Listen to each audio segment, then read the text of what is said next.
오늘 우리에게 주신 말씀은 고린도전서 12장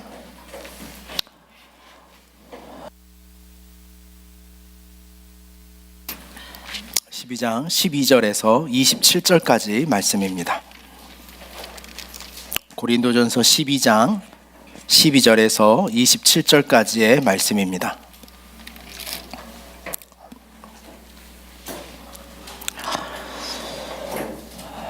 오늘 말씀은 저와 여러분이 한 절씩 교독하여 같이 나누겠습니다.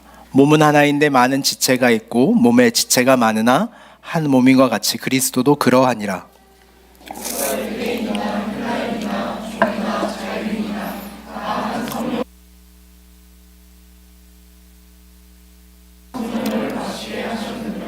몸은 한 지체뿐만 아니요 여럿이니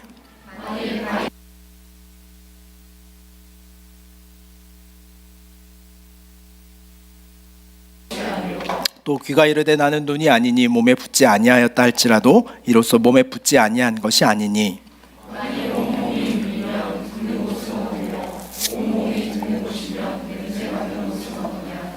그러나 이제 하나님이 그 원하시는 대로 지체를 각각 몸에 두셨으니 이제 지체는 많으나 몸은 하나라.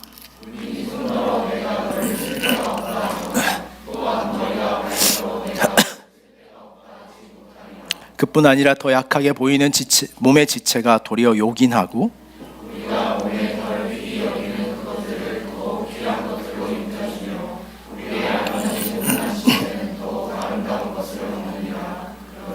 우리의 아름다운 지체는 그럴 필요가 없느니라. 오직 하나님이 몸을 고르게 하여 부족한 지체에게 귀중함을 더하사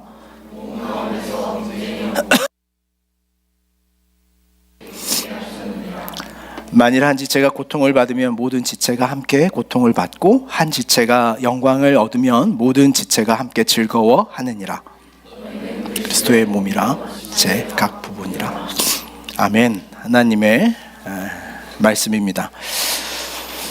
오늘은 다양하고도 안정되게 라고 하는 제목으로 하나님의 말씀을 함께 나누어 보겠습니다.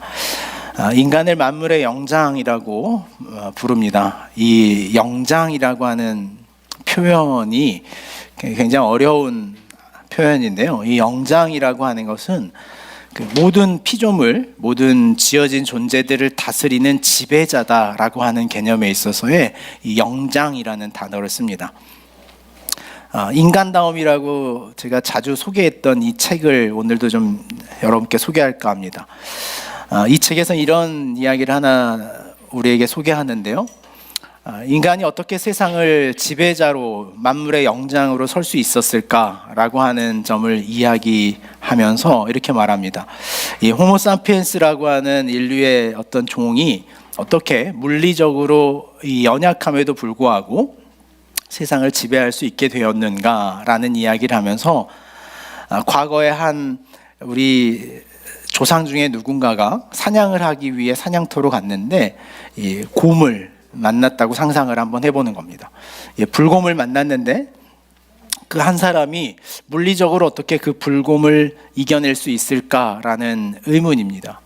인간이 다른 어떤 종에 비해서 특별히 탁월한 것들이 있는 반면에 또 그렇지 못하는 전혀 따라갈 수 없는 한계도 있음에도 불구하고 어떻게 인간이 모든 이 물질 세계를 다스릴 수 있는 영장이라는 표현을 쓸 수 있는가라는 것에 대하여 그가 답하는 것은 협동하는 능력이다 이렇게 말을 합니다.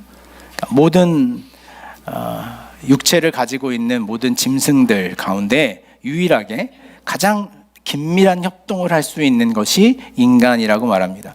이 책의 한 부분을 여러분들에게 그대로 소개하겠습니다. 조직적이고 구분화된 언어를 통해 서로 소통할 수 있었기에 더 효과적으로 협력할 수 있었을 것이다.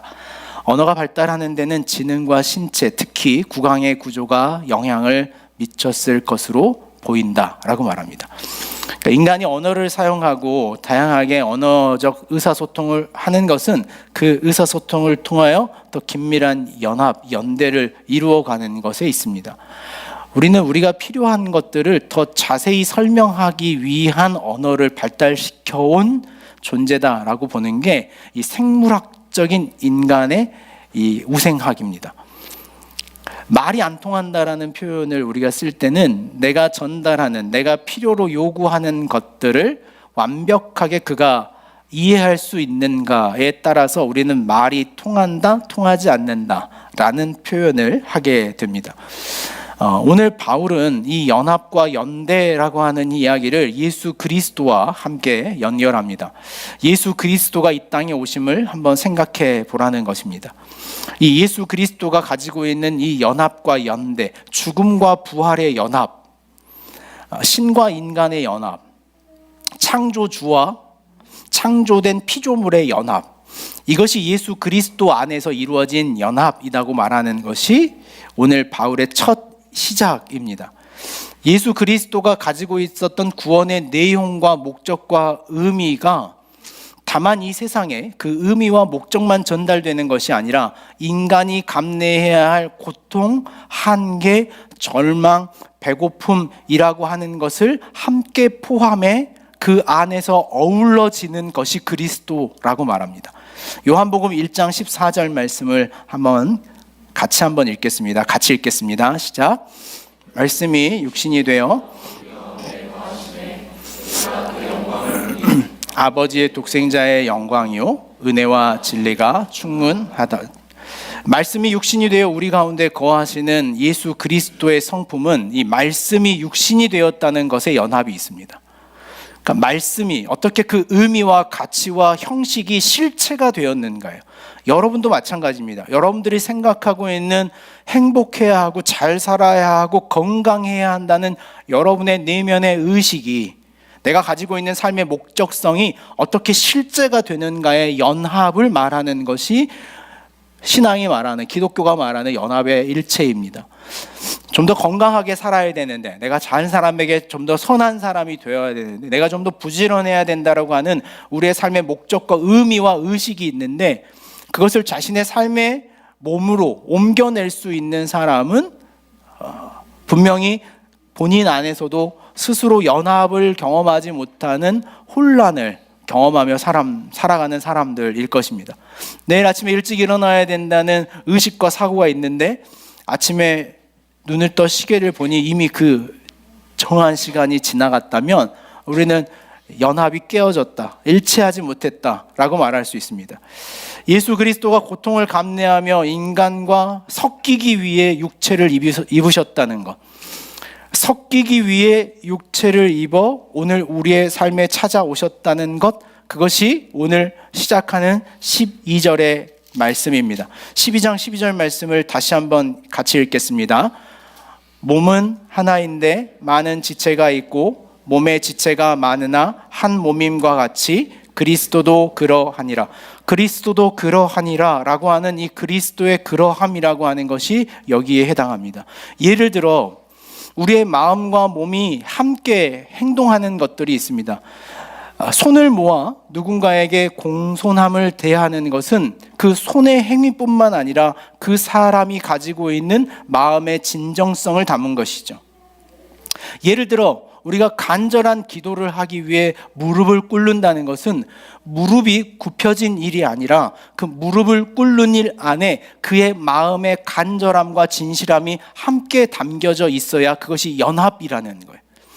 우리는 그 행동과 마음이 서로 일치되지 않는, 연합되지 않는 행동을 바라볼 때 어떤 마음을 느낍니까?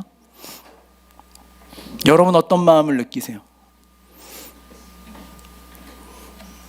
지금 제 마음을 느낄 것 같은데 아무도 답하지 않겠다고 제가 이렇게 가면 시선이 이렇게 가고 이렇게 가면 시선이 이렇게 가고 우린 불쾌함을 느끼죠. 아, 저 사람이 나에게 겉으로는 공손한 척하지만 마음은 그렇지 않구나 라는 걸 알 때 우리는 오히려 몸으로 드러난 그 공손함의 태도가 더 삶을 불쾌하게 만들 때가 있습니다. 우리가 다리를 꼬고 거만하게 앉아 누군가를 상대를 대한다는 것은 그 거만한 마음뿐만 아니라 상대를 향하여 갖는 어떤 자신의 태도도 같이 포함되어 가는 그 일치, 그것이 한 몸이라고 하는 연합의 일치라고 말합니다. 교회란 바울은 그 연합된 공동체다라고 말합니다. 교회가 그런 곳이어야 된다는 거예요. 다양한 사람들의 모임이나 그 사람들의 모임의 실천과 행위와 목적과 가치가 그들의 삶에 드러나는 것과 일치되어야 하는 것이 교회다라고 말하는 것이 오늘 본문의 말씀입니다. 다양한 것이 있음에도 불구하고 우리는 그 다양함을 꼭 어떤 획일적인 것으로 바꾸려고 하는 것이 우리가 보편적으로 가지고 있는 우리의 사고의 한계입니다. 틀이 있어야 한다고 말하고 형식이 있어야 하고 절차가 명확해야 한 그것이 자신의 삶에 안전한 것이다 라고 생각하는 것이 어떤 획일적 사고의 한계라는 생각을 해요. 한국교회가 어떤 획일적 사건으로 모든 신앙을 모아가려고 했던 것이 오늘 고린도 교회와 같이 은사라고 하는 영역에 있었습니다. 이 은사라고 하는 영역에 있어서 한국교회는 모든 그리스도인들이 구원을 받아야 한다는 그 구원의 획일성을 위해서 모든 사람이 은사라는 같은 방언을 해야 한다고 가르쳤어요. 방언을 하지 않은 사람은 구원을 받지 못한 사람이고, 방언을 해야만 그가 육체적으로 영적으로 구원을 받은 사람이라고 하는 그 획일적 사고를 만들어내는 것에 한국교회는 꽤나 열심이었습니다.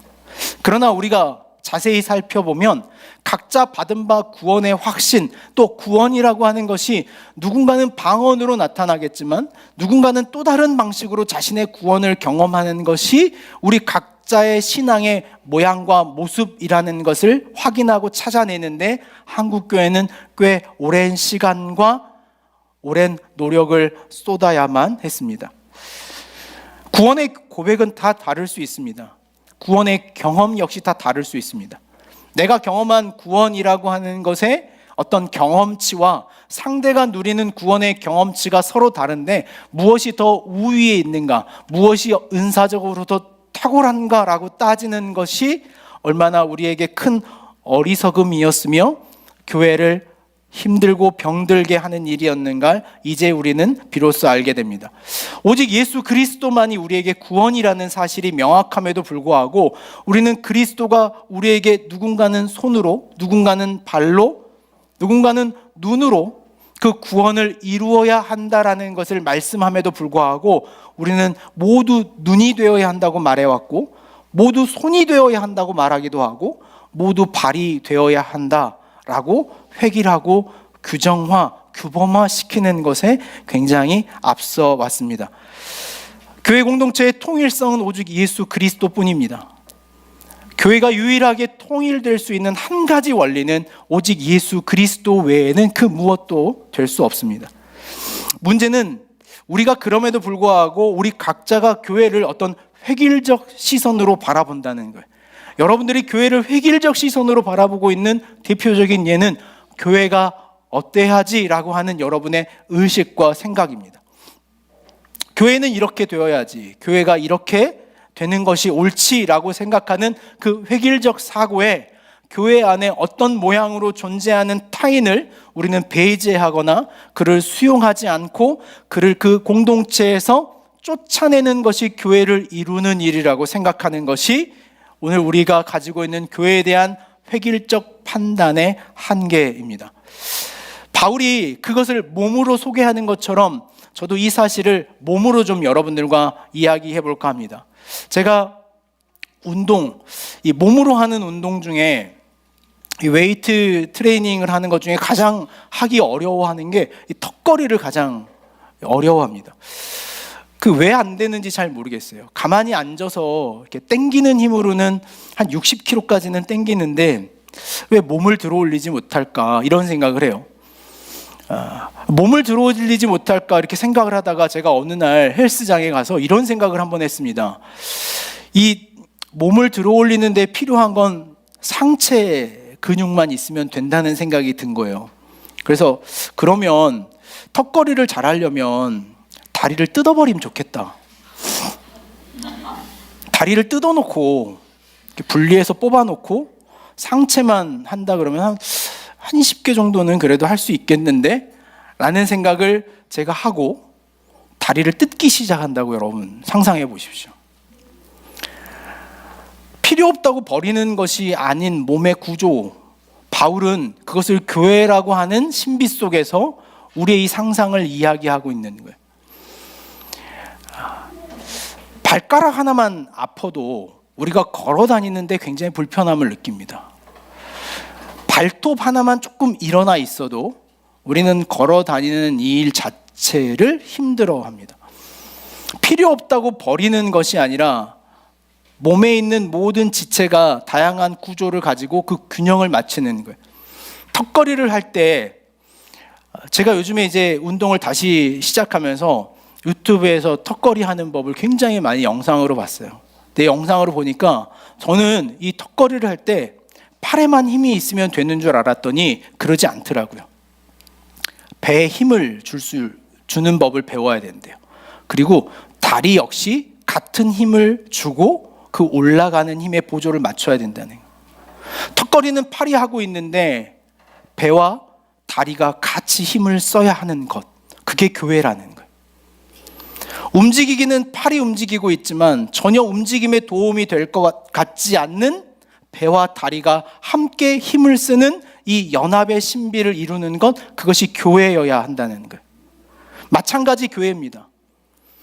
앞선 리더가, 예배 인도자가, 찬양을 인도하는 사람이 앞에 마치 턱걸이를 하는 것처럼 찬양 인도를 할 때 마치 여러분들이 하체인 것처럼 다리가 없는 것처럼 예배한다면 교회가 될 수 없습니다. 순장이 마치 턱걸이를 하듯 그 몸의 모든 구조를 세우려고 할 때 마치 자신이 아무 필요 없는 발가락인 것처럼 힘을 쭉 빼고 있어서는 그것이 교회가 될 수 없다고 말합니다. 함께 하자는 말에 누군가가 참여하며 그 힘을 같이 쏟아낼 때 그것이 비로소 교회가 될 수 있다고 말하는 것이 바울이 말하는 교회입니다. 앞서 있는 사람이 아무리 그 주장을 스스로 혼자 이루어지는 것이 아니라 그 모든 역할을 분배해 함께 그 문맥을 맞추어내는 것이 교회됨이라고 말하는 것이 에베소서 4장 15절에서 16절의 말씀입니다. 이 말씀을 같이 읽겠습니다. 오직 사랑 안에서 참된 것을 하여 범사에 그에게까지 자랄지라. 그는 머리니 곧 그리스도라. 그에게서 온 몸이 각 마디를 통하여 도움을 받음으로 연결되고 결합되어 각 지체의 분량대로 역사하여 그 몸을 자라게 하며 사랑 안에서 스스로 세우느니라. 이 말씀을 보십시오. 온 몸이 각 마디를 통하여 도움을 받음으로 연결되어 결합되고. 교회란 이 연결과 결합의 신앙의 일체가 일어나야 돼요. 나와 상관없는 일이 이루어지고 있으니 그 일로 난 방관하며 힘을 주지 않는다라고 하는 일이 생긴다면 우리는 세워질 수 없는 존재가 됩니다. 여러분 달리기 해보셨죠? 누구나 달리기를 할 때 여러분들이 오늘 임상을 한번 해보셔도 좋을 것 같습니다. 오늘 날씨 좋으니까 어디 넓은 운동장에 가서 손을 뒤로 이렇게 묶어놓고 여러분 달리기를 한번 해보시면 어떨까요? 달리기가 잘 될 것 같습니까? 안 될 것 같습니까? 달리기를 할 때는요, 그 달리기 하는 다리만 움직이는 것이 아니라 상체가 그 달리기 하는 보폭에 맞춰 좌우로 흔들어 줘야 그 달리기가 힘을 얻어 갈 수 있어요. 교회란 이 다양하고 복합적인 사건이 이루어지는 공동체여야 한다는 것을 말해요. 다리가 열심히 달리지만 상체가 나와 상관없는 일이니 그 도착하는 지점까지만 가면 되겠다라는 마음으로 가만히 있는다면 그 몸은 분명히 어긋나거나 그 목적을 이루는 일에 실패하고 말 것입니다. 지체의 다양함을 만난다는 것은 우리가 교회 안에서 뜻밖의 사람을 만난다는 것에 의미가 있습니다. 여러분 옆에 계신 분들을 한번 지그시 한번 눈을 좀 맞춰 보시겠습니다.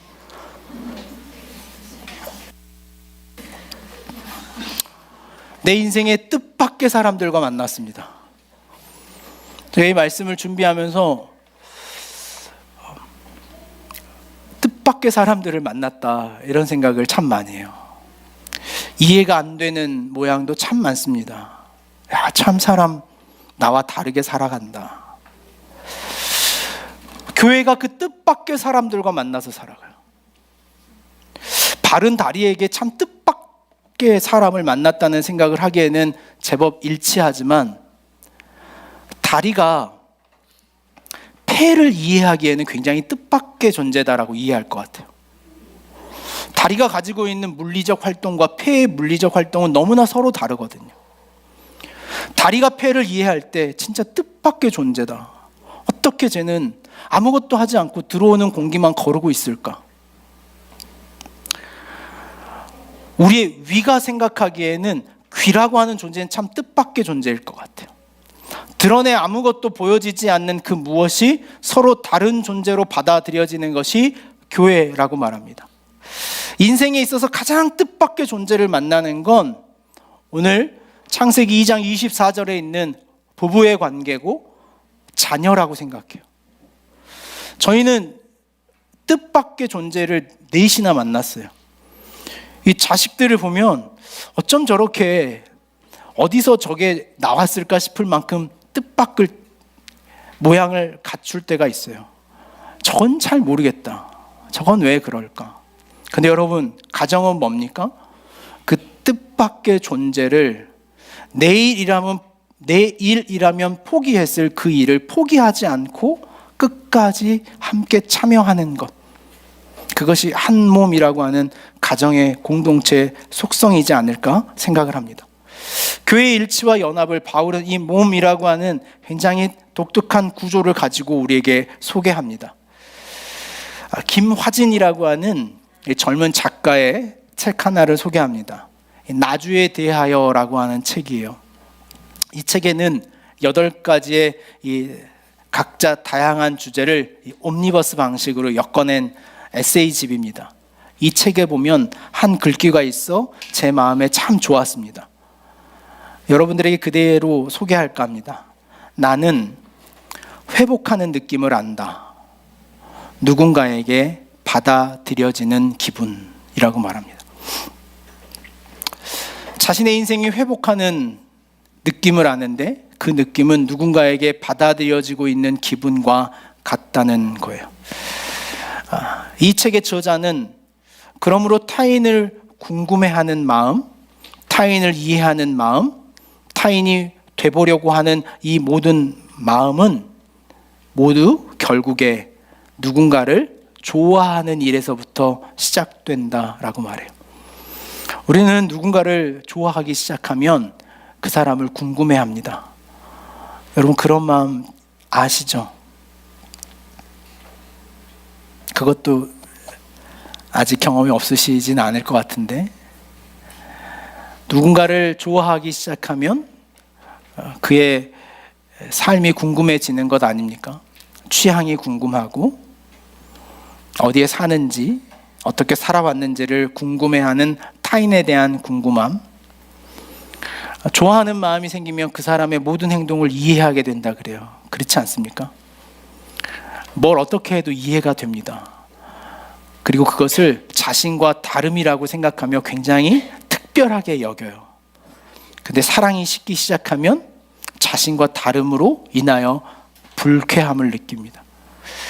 그 이해되었던 모든 것들, 타인에 대한 이해가 이해되지 않는 것, 심지어 타인이 되어보고자 하는 마음을 갖게 될 때 우리는 회복하는 느낌을 받는다라고 말해요. 삶에 가장 필요한 시간이라는 생각을 합니다. 삶이 회복되는 느낌. 그래서 우리는 자기 자신을 스스로 회복시키기 위해서 누군가를 찾아갈 때가 있는 것 같아요. 내 삶이 좀 회복되기를 원할 때 누군가에게 연락을 한다거나 누군가에게 밥을 한 끼 하자고 제안을 하는 일이 그런 일이라는 생각을 합니다. 인생은 혼자라고 느낄 때 위험합니다. 혼자라고 느낄 때는 가장 위험한 자리에 서 있습니다.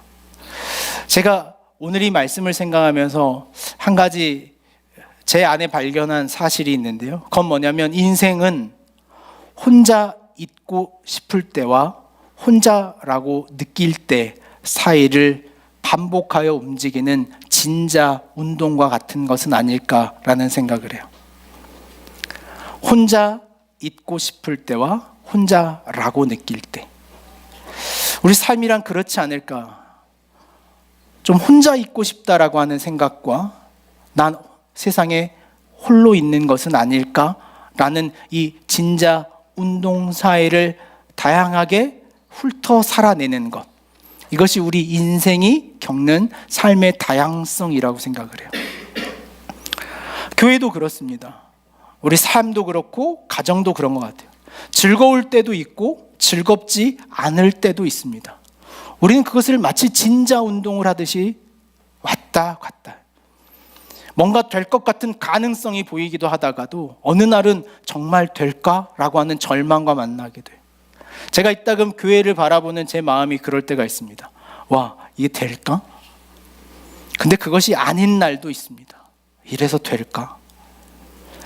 저 사람은 그래, 충분히 이해가 돼 라고 누군가를 충분히 이해하다가 어느 날은 도무지 저 사람 이해가 안 돼 라는 이 의심과 이해되지 않는 불만의 왕복을 살아가는 것이 우리 인생임에도 불구하고 우리는 그것을 획일화하려고 해요. 마치 절망만 있는 것처럼, 마치 이해하지 못한 것으로 끝난 것처럼, 다시 돌아오지 않는 것처럼 우리는 자기 자신을 획일화시켜 그 한 존재에게 그 이름을 지어줘 버려요. 절망, 좌절, 불가능, 이해할 수 없음이라고 하는 획일화를 서로에게 규명하며 살아가는 것이 우리 인생이 처한 가장 어리석음과 안타까움이라고 생각을 해요. 우리는 그것이 교회 또는 어떤 대상에게, 어떤 사회에게, 어떤 공동체에게 줄 수 있는 우리의 마음일 것이다라고 생각합니다. 바울은 이 교회 공동체라고 하는 것을 굉장히 흥미로운 관점으로 소개하는데, 그것이 바로 그 몸입니다. 우리 몸이 그렇지 않습니까? 어느 날은 뛰어서 천정에 닿을 것 같은 날이 있는데 어느 날은 안 될 것 같은 날이 있어요. 어느 날은 저 무등산을 단숨에 올라갈 것처럼 바라보다가도 어느 날은 야, 저기 어떻게 갈 수 있지? 싶은 날이 있어요. 우린 그 모두를 살아가요. 가지 못할 것 같은 날의 절망과 끝자락이 아닌, 어느 날 다시 일어나 보니 다시는 올라갈 것 같다는 그 다양성 속에서 우리의 몸이라고 하는 삶은 이루어내요. 턱걸이 한 개도 못할 것 같다는 그 마음의 무거움이 이제는 한두 개 정도는 할 수 있는 자리까지 다시 나아가요. 어느 날은 턱걸이 저기 운동장에 걸려있는 건 나지막한 거 보면 야, 저건 한 10개도 하겠네 라는 생각을 가지고 가지만 몸이 아닐 때가 있어요. 우리는 그 사이점을 살아가는 거예요. 그 진자 운동과 같은 우리의 인생의 다양성을 살아간다는 것, 그것이 우리의 몸을 이해하는 것, 그것이 나를 사랑함과 같이 내 이웃을 사랑함이라는 원리예요. 성경은 내 이웃을 내 몸과 같이 사랑하라고 말합니다. 내 의식과 같이 사랑하며 내 관념과 같이 사랑하라고 말하지 않고 내 몸과 같이 사랑하라고 하는 그 몸의 의미는 이 다양성의 진자 운동을 살아가는 자신의 경험처럼 상대를 대할 수 있는 몸의 의미를 우리에게 상기시켜주고 있는 것입니다. 오늘 본문 15절과 16절의 말씀을 쉬운 성경으로 여러분과 좀 같이 읽을까 합니다. 같이 한번 읽겠습니다. 발이 나는 손이 아니므로 몸의 일부가 아니다 라고 말한다면 발이 몸의 일부분이 아니라고 하겠습니까? 귀가 나는 눈이 아니므로 몸의 일부가 아니다 라고 말한다고 해서 몸의 일부분이 아니라고 하겠습니까? 얼마나 이 동화적인 상상력입니까? 저는 바울이 이 교회를 소개하는 이 동화적인 상상력에 좀 우리가 매력을 느꼈으면 하는 마음을 갖습니다. 손이 아니므로 몸의 일부가 아니다, 발이 아니므로 몸의 일부가 아니라고 말한들 그것이 그럴 수 있겠느냐라는 거예요. 살아있는 교회를 이해하는 살아있는 관계를 이해하는 가장 좋은 방식은 몸이라는 생각을 해요. 여러분 한번 생각해 보시겠어요? 여러분들은 이 기억하는 교회 공동체의 신체의 어떤 부분일까 한번 생각해 보시면 좋겠어요. 오늘 순모임에서 나는 어디쯤 어떤 신체겠다라고 여러분들이 좀 찾아내는 접근들을 좀 해보면 어떨까 생각을 합니다. 눈이 10개라고 여러분 한번 생각해 보세요. 우리는 그걸 동화적 상상력 속에서 저희 때는 삼삼아이즈라는 그 동화 만화책이 있었는데 여기에 눈이 하나 더 있어요. 눈이 3개만 해도 그거 어렵습니다. 눈이 하나 이렇게 미니언즈처럼 가운데 있었다 그러면 어떨까요?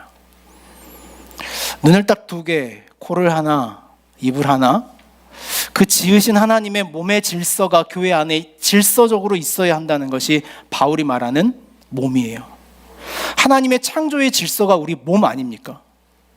하나님 얼마나 질서 정연하신지 우리 몸을 한번 보세요. 눈썹이 눈 밑에 있다 그러면 여러분 어떨 것 같아요? 다 야구 선수들 같을까요? 머리카락이 머리 위에 있지 않고 막 턱 밑으로만 다 있고 위엔 다 벗겨져 있다고 하면 하나님 너무나 질서 정연하세요. 소위 머리빨이라고 하지 않습니까? 하나님의 그 질서 정연함이 교회 안에 있어야 한다는 거예요.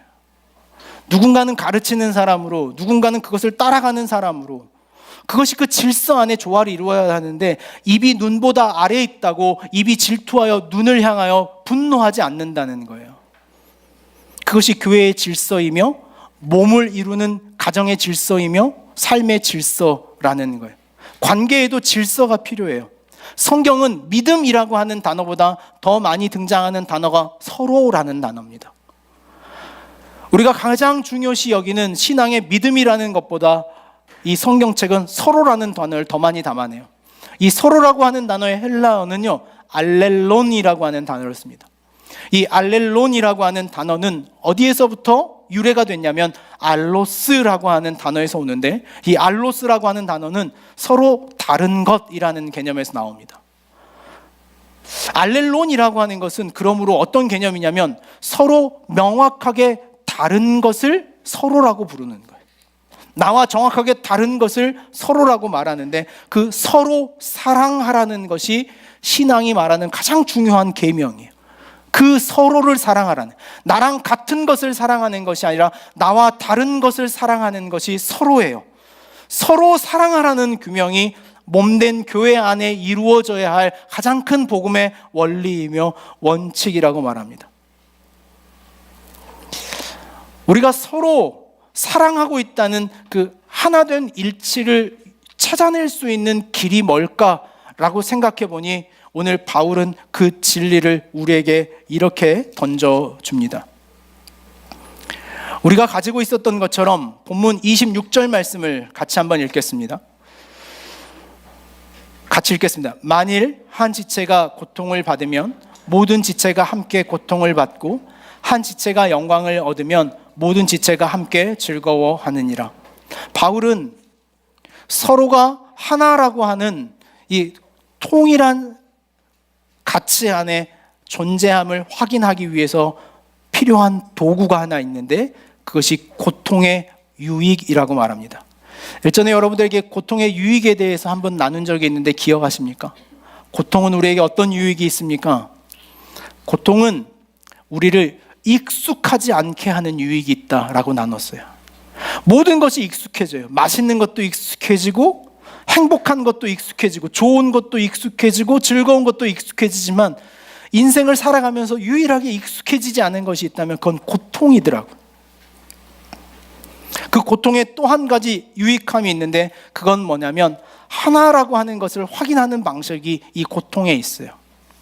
제가 어제 저녁이었습니다. 어제 저녁에 저희 집에 이 딱딱한 땅콩같이 생긴 견과류가 하나 있었어요. 그걸 이렇게 아이들하고 같이 깨먹으려고 롱로즈를 가지고 와서 이렇게 깨는데 굉장히 딱딱하더라고요. 롱로즈를 분명히 제 손에 잡고 아무리 눌러도 안 깨지는 거예요. 그래서 그거를 있는 힘을 다해서 악력을 가지고 꽉 눌렀는데 그 결과는 여러분 어땠을 것 같습니까? 앞에 있는 그 먹어야 할 것은 산산조각이 나고, 그 롱로즈의 뒷부분이 제 손을 보이십니까 혹시? 점이 하나 생겼어요. 제 손을 꽉 집었어요. 그래서 그 롱로즈를 집어 던졌습니다. 그런 순간 알았어요. 이 손과 제 온몸이 하나라는 걸.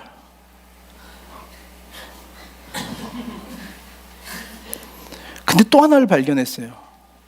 그 롱로즈도 제가 들고 있었는데, 분명히 제 몸에 붙어 있었는데 그것은 아파하지 않더라는 거예요. 제가 제 손을 아파하면서 롱로즈를 붙잡고 넌 얼마나 아팠니? 내가 이렇게 아픈데 넌 얼마나 더 아프겠니? 하지 않더라는 거예요. 아픈 곳까지가 하나인 것 같아요. 아픔을 함께 하는 사람까지가 하나인 것 같아요. 오늘 우리가 세월호 10주기를 맞이하여 그들의 아픔에 함께 하고자 하는 것은 여기에 있어요. 그 고통을 함께 느끼는 것이 하나예요. 거기까지가 몸이에요. 우리의 몸의 가장 중요한 부분은 어디라고 여러분 생각하십니까? 우리 몸의 중심은 살다 보면 아픈 곳이 중심이 돼요. 제가 손 하나 다친 이 부분 때문에 오늘 아침 온종일 제 중심은 이 손가락 한마디에 있어요. 제 심장이 아니라 이곳 하나로 제 삶의 시선이 모두 모아져 있는 중심, 그 아픔을 향하여 가는 힘. 손이 아프니 다리도 조심해요. 오른손이 아프니 왼손이 좀 더 노력을 하는 것 같아요. 고통을 나누는 것까지가 하나된 몸이라는 것을 다시 한번 경험하게 됩니다. 고통은 지체를 보호하고 하나로 모아가는 힘이 있는 것 같아요. 그러므로 어떤 공동체나 누군가의 고통을 함께 나누지 못하는 사람은 하나가 되지 않은 사람이에요. 어떤 어려움을 저 사람이 가지고 있겠구나. 오늘 기억하는 교회가 어떤 고통이 있겠구나. 오늘 우리의 고통이 무엇이겠구나라고 이해하지 못하는 한 우리는 한 몸을 이루었다라고 말할 수가 없습니다. 붙어 있다고 다 한 몸인 것이 아니라 그 고통을 찾아내는 것까지가 한 몸이에요. 그러므로 하나님은 때로 한 몸을 만들기 위해 그 공동체를 단단하게 하시기 위해 고통을 주시는 것 같아요. 남자들은 다 경험이 있을 텐데요. 그 지난 고통을 경험하고 만들어낸 우정을 뭐라고 부릅니까? 우리 상무대 최상사님. 맞습니다. 네, 맞습니다. 군대는 의도적으로 전우회를 만들어냅니다. 근데 그걸 만들어내기 위해 고통을, 지난주 중에 건우한테 전화가 왔어요. 목사님, 그래 반갑다. 잘 지내니? 잘 살고 있습니다. 근데 제가 은혜를 받은 것 같습니다. 그래요. 무슨 일이냐 그랬더니 훈련소 실로함에 은혜를 받고 말았습니다. 제가 유튜브로만 보고 다른 데서만 봤는데 실로함을 부르는데 제 마음이 이전과 좀 달랐습니다. 그걸 뭐라고 하죠? 그거 은혜다. 그걸 은혜라고 하나요? 다음 주부터 이제 4주차 들어가면서 이제 행군하고 유격이 남아있대요. 이제 그걸 하는데 목사님 저를 위해서 기도해 주세요 이런 마음을 하는 거예요. 고통을 앞두고 고통을 경험하고 하나됨을 찾아가는 힘이 있구나라는 것을 다시 한번 기억하며 찾아내요. 하나님은 개인의 고통을 주심도 역시 하나 되게 하시려고 주시는 것 같아요. 여러분이 지금 어떤 고통 중에 있습니까? 그것은 여러분을 하나 되게 하시려는 하나님의 뜻이 있어요. 그 고통을 가지고 우리는 두 가지 길을 선택할 수가 있어요. 그 고통을 가지고 함께 있는 길을 걷는 사람이 있는가 하면 고통이 있을 때마다 혼자 있으려고 하는 사람이 있어요. 여러분 어떤 사람입니까? 하나님은 우리에게 고통을 주실 때마다 함께 하나라는 몸을 찾아 이루게 하심의 목적이 있는데 우리는 그 고통을 근거로 오히려 분리되고 홀로 있고 혼자 공간을 만들어내는 이 진자 운동이 아닌 자신의 다양성을 이해하지 못하는 한 편협된 획일성만을 자신의 인생으로 바라보며 살아갈 때가 있는 것이죠. 아름다운 사랑 이야기 중에 하나, 그냥 오래된 이야기가 하나 있는데요. 로미오와 줄리엣 이야기입니다. 여러분 잘 아시죠? 로미오와 줄리엣은 서로 너무나 사랑했습니다. 근데 부모가 양가 집안이 대대적으로 내려오던 원수지간이었어요. 원수지간에 왜 아름다운 그리고 또 멋진 총각이 태어나서 둘이 서로 사랑했을까 싶지만 그 두 사람은 너무나 사랑했습니다. 우리가 잘 알고 있는 것처럼 로미오와 줄리엣의 서로 아름다운 사랑씬은 그 발코니 아래에서 사랑의 세레나데를 부르는 장면 아닙니까? 사랑하는 사람의 고통은 뭔지 아십니까, 여러분? 사랑하는 사람의 고통은 헤어져 있다는 것이 고통이에요. 함께 하지 못한다는 것 자체가 고통입니다. 그러므로 고통이라고 하는 것은 우리를 함께 하나 되게 만드는 하나님의 가장 아름다운 방식이라는 생각을 갖게 해요. 창세기 2장 24절 말씀을 같이 한번 보겠습니다. 이러므로 남자가 부모를 떠나 그 아내와 연합하여 둘이 한 몸을 이룰지로다. 이것이 사회를 형성하셨던, 가정이라고 하는 공동체를 세우셨던 하나님의 가장 첫 번째 지상 명령입니다. 연합하여 둘이 한 몸을 이룰지로다. 사회란, 공동체란 이 한 몸을 이루어야 할 책임이 있는데 그 한 몸을 이루는 것은 고통을 공감하고 함께하고 있느냐의 문제예요. 우리는 그 한 몸이 깨어질 때 상대를 고통 줄 때인 것 같아요.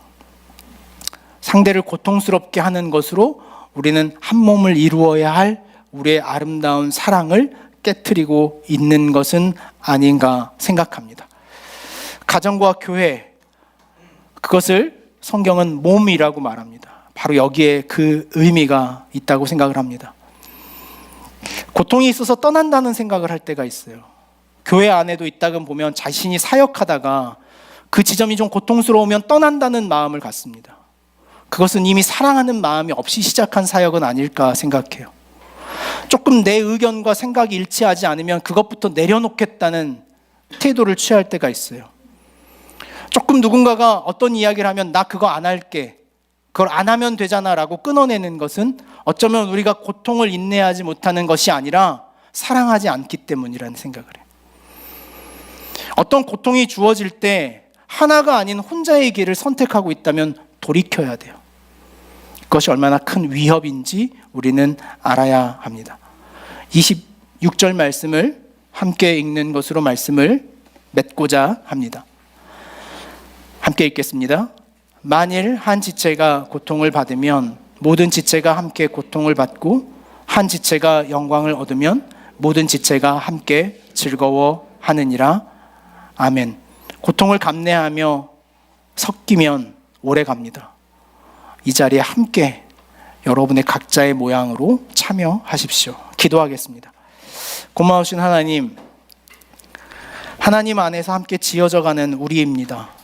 우리는 오직 하나님과 예수 그리스도 외에는 그 무엇으로도 연합할 수 없습니다. 하나님만이 유일하시며 예수 그리스도만이 우리를 묶어내십니다.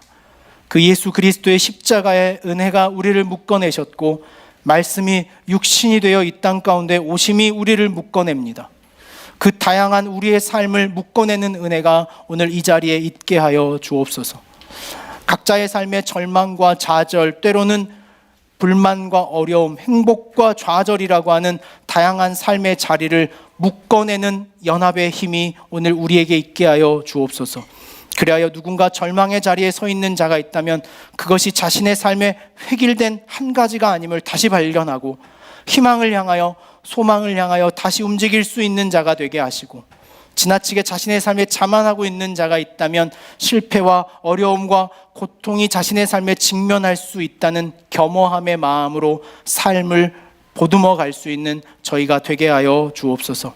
기억하는 교회가 교회됨을 통하여 세워가는 일 가운데에 하나님 이와 같이 서로 자신의 지체됨을 깨닫게 하시고 고통을 공감하며 영광 가운데도 함께 참여하는 모두가 되게 하여 주옵소서.